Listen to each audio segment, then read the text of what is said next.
Bonjour à tous chers mortels, c'est Dragma, on se retrouve avec un nouvel avis manga sur Rent a Girlfriend. Mon anglais est dégueulasse, je m'en excuse d'avance. Alors c'est un shonen romance tranche de vie fait par Miyajima Reiji, un manga qui était très attendu, qui a été beaucoup demandé via l'anime qui avait eu un gros succès, hein, on peut dire ça comme ça, qui a été fait par la maison d'édition Noël Graphics, et je parlerai de 2-3 trucs vis-à-vis de tout ça. Je pense que je ferai même une vidéo spéciale un petit peu, j'en ai un petit peu parlé avant que ça commence, mais genre que la maison d'édition commence, je reparlerai un petit peu plus tard je pense. Là on va se concentrer sur le manga. Alors pour l'histoire nous suivons Kazuka, un jeune lycéen, même fac si je dis pas de bêtises, qui vit sa vie de tous les jours et qui malheureusement a eu une rupture. Voilà, il avait une petite amie et elle l'a largué au bout de quelques mois, ouais si je dis pas de bêtises. Il l'a très mal vécu et du coup pour un petit peu se changer les idées, se réconforter, il va louer les services d'une fille qui s'appelle Shizuku, qui en gros, alors pas rien de sexuel, elle loue ses services en tant que fausse petite amie. Voilà, donc en gros tu la loues sur un site spécialisé en plus pour ça, c'est assez marrant.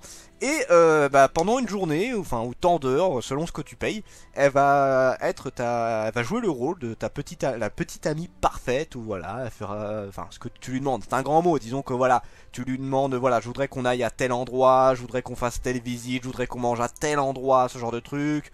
Et voilà, elle va s'adapter par rapport à tes demandes. Et voilà, elle fait son boulot, c'est une rémunération comme une autre. En vrai, je sais pas s'il y a eu des trucs, parce que autant la prostitution, je sais qu'il y en a qui font des haussements de sourcils par rapport à ça. Là, pour le coup, c'est un petit peu différent, parce qu'il n'y a rien de sexuel, hein, c'est vraiment factice tout ça.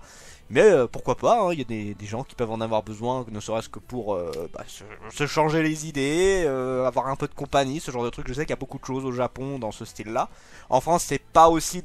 On n'en a pas vraiment de ce genre de trucs, les seuls trucs qu'on a c'est les trucs sexuels en soi.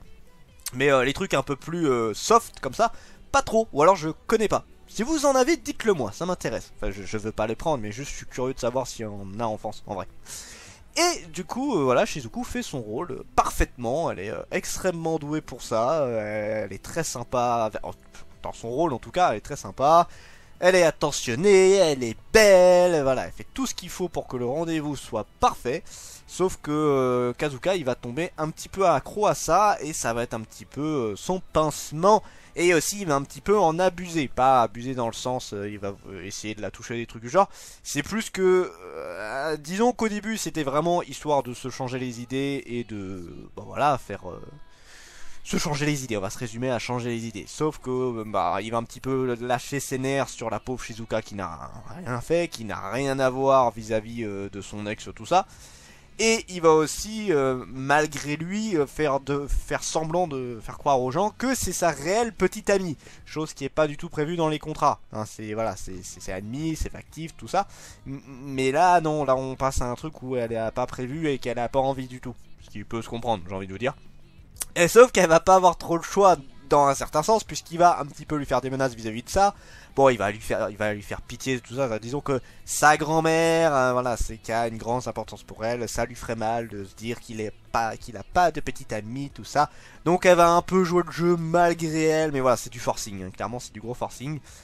Et voilà, ça va être des quiproquos vis-à-vis de ces deux-là, qui font semblant d'être ensemble. Là, l'ex qui va aussi s'en mêler, la grand-mère qui est un peu en mode « Ah là là, mon petit-fils, il a une petite amie trop belle !»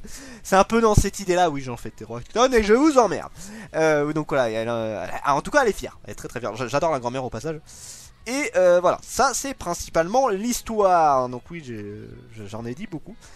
Mon avis sur le manga. J'ai pas... spécialement aimé. Je vais m'expliquer pourquoi. En fait, je trouve que le héros, Kazuka, le gros défaut du manga, c'est Kazuka. Clairement, je le dis clair et net. L'histoire en tant que telle, j'ai aucun souci avec. Shizuku, très bien. J'ai aucun souci pareil avec Shizuku. Je trouve que c'est un très bon personnage. La grand-mère, elle me fait délirer comme c'est pas possible. C'est la grand-mère, tu sais, pleine d'énergie, qui est sur le high-tech et tout. Enfin bref, c'est la petite Pémé vraiment très drôle. Pas de problème avec elle. Bon, j'en parle alors que c'est même pas un personnage principal, mais bon, j'en parle quand même parce qu'elle est assez importante. L'ex, même si là c'est plus dans le deuxième tome où elle est plus présente, c'est une psychopathe. Clairement, je le dis, c'est une grosse psychopathe, mais elle a un côté intéressant, je trouve. C'est une sale garce, mais encore une fois, je trouve qu'elle a un côté intéressant et qu'elle se développe. Enfin, elle se développe. Le personnage s'est développé, j'ai envie de te dire. Bon, même si on n'a pas vu encore beaucoup de trucs, au moins on a quelque chose. On a un personnage qui est intéressant. Même si c'est une salope, encore une fois, je confirme. Mais par contre, Kazuka me pète les noix littéralement. En fait, je trouve réellement que Kazuka ressemble beaucoup à Keitaro dans Lovina. C'est quand j'ai vu un petit peu le manga, ouais, j'ai lu les 2 tomes. Je trouvais beaucoup que ça ressemblait à ça.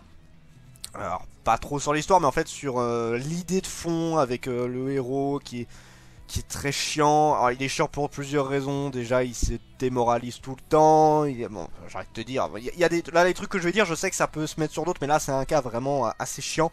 Il se démoralise tout le temps. Il a pas confiance en lui. Tous les autres, c'est des cons. Il arrête pas de mentir. Il essaye de faire en sorte que ça tourne à son avantage. Hein, bref, il est très chiant. Je trouve que c'est un gamin. Voilà, un gamin, mais c'est vraiment très relou. J'arrive pas à m'accrocher à ce personnage. Alors j'ai envie de vous dire, Keitaro c'était un peu la même chose au début, mais il a évolué, il a beaucoup évolué, et surtout à ce personnage là, que je trouve la différence entre les 2 personnages. Je prends Keitaro parce que c'est clairement le personnage que je trouve qui ressemble le plus à Kazuka. C'est que Keitaro avait plusieurs trucs intéressants, notamment sa promesse du début, ça a l'air de rien, mais sa promesse d'amour était quand même assez intéressante. Il a eu une évolution, il était quand même beaucoup plus motivé sur beaucoup de trucs, même s'il était craignos sur pas mal de points, au moins il avait quand même le mérite de forcer les choses, de pousser jusqu'au bout, ce qui n'est pas trop le cas de Kazuka, pas des masses en tout cas. Alors oui, il y a des moments où il va un petit peu se mettre en avant, en faisant des actions où effectivement on n'aurait pas pensé qu'il ferait ce genre de truc, où il va y avoir des illuminations, où il va enfin te sortir la vérité, ou qu'il va faire des choses enfin bien, mais ça arrive pas souvent, et ça suffit pas à remplacer tout le personnage qui est très très chiant. On est que aux 2 premiers tomes, certes, je pense que le personnage va évoluer, et j'ai envie de vous dire heureusement, parce que sinon moi je vais pas le supporter. J'hésite à passer à l'animé parce que le manga, je me vois mal le continuer tout de suite. Ou alors si on me le prête, ou un truc du genre, là oui, effectivement je le lirai. Mais de moi-même acheter la suite, là, les 2 tomes étaient une... Enfin, le premier tome... Non, en vrai, les 2 tomes. Les 2 tomes ont été une torture à lire. J'ai rarement eu autant de mal à avancer dans un manga. Ça fait longtemps que j'ai pas autant galéré à avancer dans un manga. En fait, je me forçais à le lire. Et j'en avais marre. J'étais vraiment en mode, allez, vas-y, avance, avance. J'en avais ras le cul, mais c'était pas agréable comme lecture. J'étais pas dedans. Encore une fois, hein, le reste du manga est pas mauvais du tout. Mais Kazuka gâche tout le manga. Et ça peut arriver. Ce sera pas le seul manga avec un détail. Si je prends ReZero, c'est le même principe. Je sais que ReZero, oh là là, c'est très apprécié, ça fait partie des plus gros mangas. Mais je ne peux pas supporter le héros, et c'est exactement ça qui m'a fait lâcher le manga. J'ai regardé les 2 premières saisons de ReZero, et j'avais acheté une bonne partie des tomes, mais j'accrochais pas du tout. Je suis allé loin, hein, je suis allé très loin. C'est un peu le même principe, je trouve le héros tellement peu intéressant que j'arrive pas à accrocher. Et pareil, pareil, la fille dans ReZero, j'ai du mal avec elle. En fait, les personnages secondaires, je les trouve bien mieux. Je m'égare, excusez-moi. Et Rent a Girlfriend, c'est un peu le souci. J'arrive pas à accrocher à cause de ça. Alors que pourtant, il a des qualités, je comprends qu'il puisse plaire sur certains points. Mais Kazuka me pète les noix, littéralement. C'est dommage, hein, parce que c'est un des titres que j'attendais le plus de chez... Enfin, le plus, peut-être pas le plus, mais un de ceux que j'attendais le plus chez Noam Graphics. Heureusement, il y a Nagatoro que j'ai beaucoup plus aimé. Et je pense qu'en vrai, il y a Veil aussi qui m'intéresse. Et je sais que Noël Graphics aura d'autres titres très récents. Mais là, pour moi, Rent a Girlfriend, c'est pas de la faute de Noël Graphics. C'est moi qui aime pas, c'est tout. Potentiel du manga. Alors pour l'histoire, je le redis, c'est quelque chose d'assez classique. Hein, voilà. Enfin, classique en quelque sorte. C'est vrai qu'après, le côté les petites amies, enfin les petites amies allouées, tout ça, c'est pas quelque chose qu'on voit régulièrement. C'est pas, enfin, on en entend parler, on connaît ça vis-à-vis des mangas, des animés, c'est un truc.